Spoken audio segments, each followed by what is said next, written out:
मोगाळ भाव भयणीनो 2015 म्हाका वोर्ड मेळ्ळी पाद्रीपणाची वोर्ड मेळ्ळी आनी 2015 वोर्ड मेळ्ळ्या उपरांत म्हाका गुड शेपर्ड चर्च अंधेरी चार बंगला थंय म्हजी पोस्टिंग जाल्ली एसिस्टंट पॅरिश प्रिस्ट म्हणून आनी थंय अंधेरी डिनरीच्या मिटिंगाक हांव वेतालो हर एक म्हयन्यान फादरांची मिटींग आसतली डिनरी मिटींग तातूंत वेतालो एक फावटी अंधेरी डिनरीन एक सिनियर फादर आशिल्लो तो पयले सेंट मायकल्स महिम इगर्जीन जेन्ना तो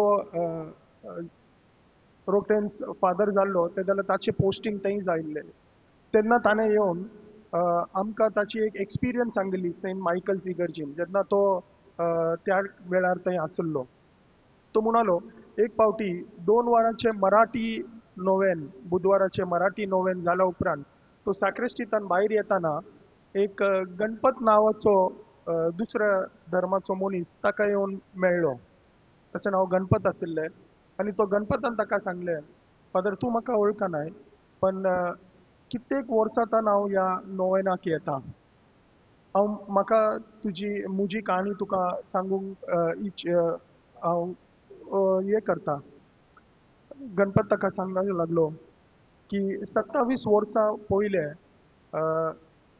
डॉक्टरांनी सांगलें की म्हाका कॅन्सर आसा आनी तांणी सांगलें की तुजे कडेन फकत 2-4 म्हयनेच आसात आनी हांव म्हजें जिवीत मोडून गेलें हांव एकदम कश्टान आशिल्लो कित्याक म्हज्या फॅमिलीन म्हजी बायल आसा आनी 2 ल्हान भुरगीं आसात आनी फॅमिलीन काम करतलो हांव एकलोच मनीस म्हज्या उपरांत तांचें कितें जातलें अशा कश्टांत आशिल्लो हांव आनी म्हजें जिवीत मोडून गेल्लें अशा वेळार म्हजो जो शेजारी आसा तो क्रिस्तांव जावन आशिल्लो ताणें सांगलें म्हाका तूं इतल्या कश्टांत आसाय महिम वचून आमच्या जेजू क्रिस्ता कडेन मागणें कर पवित्र मोरयेच्या विनोती वरवीं तर हांवें कांयच ऑप्शन ना तें चिंतून हेंय हांव ट्राय करता म्हणून हांव नोवेनाक आयलो आनी नोवेनान येवन हांवें म्हजे जे कश्ट आसात आमच्या मोगाळ मायेक सांगले आनी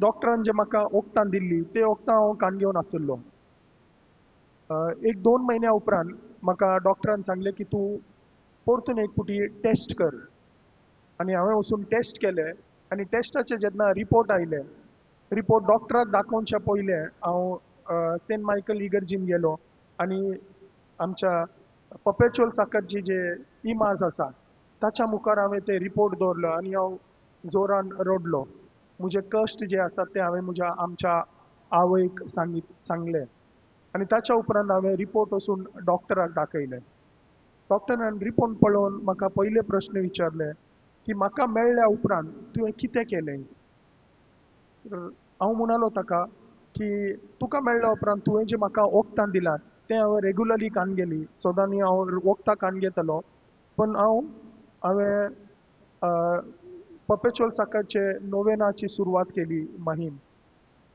तो डॉक्टर रिपोर्ट पळोवन म्हाका सांगले आतां तुज्या रिपोर्टान कॅन्सराचें एकय चिन्ह ना कांयत ना आनी त्या दिसांतान आज 27 वर्सां जालीं हांव दर एक बुधवारा ह्या नोवेनाक येता मोगाळ भाव भयणीनो आमची मोगाळ आवय जावन आसा आमची सोडवणदार अशा वेळार जेजू क्रिस्त आमचो सोडवणदार पण आमच्या खातीर मोरी माय विनोती करता कित्याक ती जावन आसा जे कश्टांत आसात तांची आवय तांच्या खातीर ती सदांच मागणें करता आयचे जे वांजेल आसा ताची सुरवात जेचो म्हणटात लॉंग वर्जन ताची सुरवातान जेजू म्हणटा सुपुरलेल्या हिंडा कसलोच हुस्को दवरूं नाकात कित्याक तुमकां आपले राज दिवचें म्हूण तुमच्या बापाक खुशी जाल्या आनी जेजू जे आमकां बसवणी दिता जे आमकां आश्वासन दिता जे आमकां प्रॉमीस दिता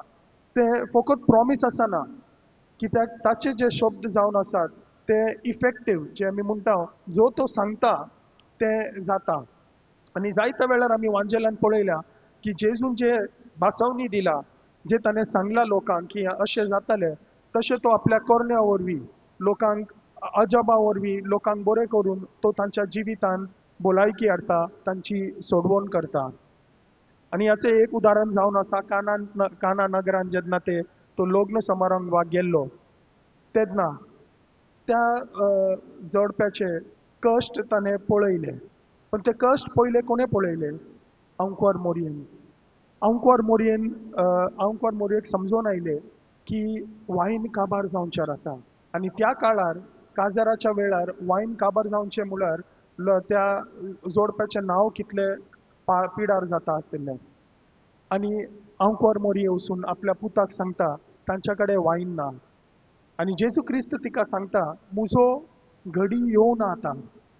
तरी पण आपली आवय विनवती करता म्हणून तो ताची घोडी ज्यो खुर्सार आशिल्ली, खुर्सार जेन्ना तो मरोन पावलो त्या वेळार ताची घोडी येवचार आशिल्ली. पण तो ती घोडी मुखार हाडटा कित्याक ताची आवय ताचे कडेन विनवती करता. जावं पॉल दुसरो ताणें एक चीट बरयलेली जेचें नांव आशिल्लें रिडेम्टोरस मातेर, मदर ऑफ द रिडीमर, सोडवणदाराची आवय. त्या चिटीन जॉन पॉल सांगता की आमची आवय भाग्यवंत आंकवार मोरी तीच आपल्याक मनशाकूळ आनी जेजू क्रिस्ता मोदें दवरता. कित्याक म्हणून ती मोदें दवरता? जेणे करून जे मनशाकुलाचे जे कश्ट आसात, तांकां जे पिडा आसा ती तिच्या पुता कडेन हाडूंक जाता. आनी ती भायरची मनीस म्हणून आपल्या आपाक मोदें घालना, पण एक आवय म्हणून ती मोदें घालता. आनी देखून जेजू तिची विनवती आयकता कित्याक ती जावन आसा आवय आनी जेजूच्या लागीं आसा. आनी जेजूची आवय तशीच आमची आवय. आनी आमी जी ताची भुरगीं आसात आमचे कश्ट ती बऱ्या भशेन सोजमता कित्याक तिच्या आपल्या जिवितान कितें तरी तिणें कश्ट भोगले. आमकां खबर आसा जेन्ना आंजेल बोदवे येवन तिका देवाचो दूत तिका संदेश दिता की तूं जावन आसाय देवाच्या पुताची आवय, ती आंकवार जावन आशिल्ली आनी आंकवार आवय जावंक जायना. तरी पण जेन्ना देवदूत तिका सांगता की जे तुज्या गोरबेन येतलो तो जावन आसा पवित्र आत्म्या वरवीं, आनी ती देवाच्या आज्ञाक होकार दिता, सांगता वय हांव जावन आसा देवाची शीश. ताच्या उपरांत आमी पळयता की जेन्ना तिचो पूत ल्हान आशिल्लो तेन्ना तांकां इजिप्त शारांत वचचें पडटा कित्याक हेरोद राय ताका मारूंक पळयता. जेन्ना तिचो पूत व्हड जाता आनी तो जायत्या लोकांक मदत करता, जायतो अजाप करता, तांकां बरेपण दिता, तरी फारेजी लोक ताचो विरोध करता, ताका जायतीं उतरां सांगता. हे सगळे कश्ट मोरयेक खबर आशिल्ले आनी ती ह्या वरवीं कश्ट दिता.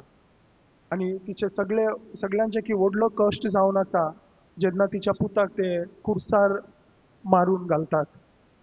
पण त्या वेळारी सगळे शीस धांवन वेतात पूण मोरी खुर्साच्या कडेन हजर आसता.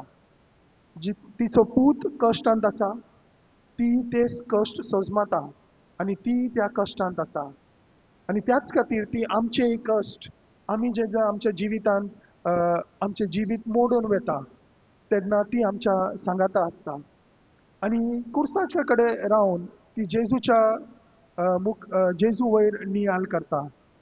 तशेंच तिच्या सांगाता सांजुआवय आसा. दोगी जाण मेळून जेजूचे वयर नियाल करतात आनी तशेंच ती आमकांय आपोवणी दिता.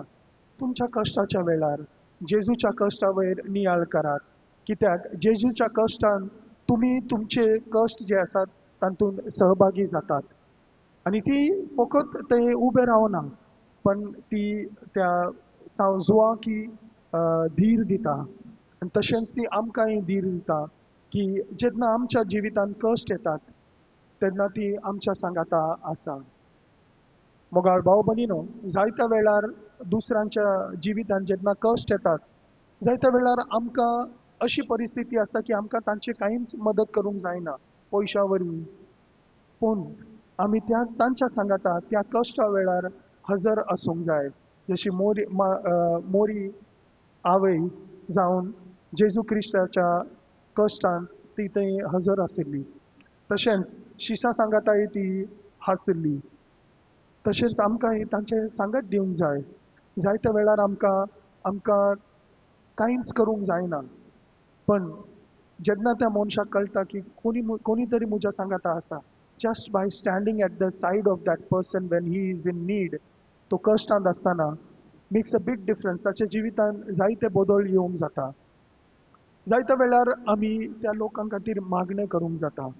कित्येक लोक आमकां सांगता की फादरींक येवन सांगता, तशेंच तुमकांय सांगतात, आमच्या खातीर विनोती करा, म्हाका अशे अशे कश्ट जावन आसात. आमी तांच्या खातीर मागणें करूंक जाता.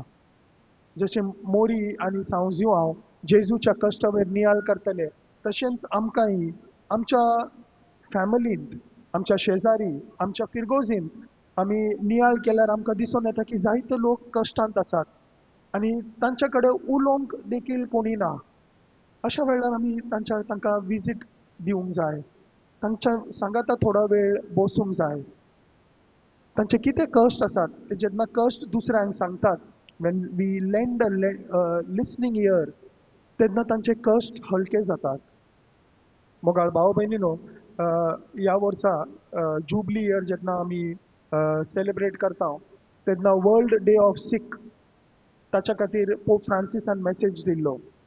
तेन्ना तो सांगता की देवा वयर जी आशा आसा ती केन्नाच आमकां सोडून घालना. Hope does not disappoint but helps us in our afflictions. पण देवा वयरची जी आशा आसा ती कश्टाच्या वेळार आमकां मदत करता. आनी ते चीट काबार जावचे पयले तो सांगता की हांव सगळ्या कश्टांत आसात त्या लोकांक मोरयेच्या आधीन करता. कित्याक ती जावन आसा जे कश्टांत आसात, ज्यांचे जिवीत मोडलेले आसा, तांची आदार.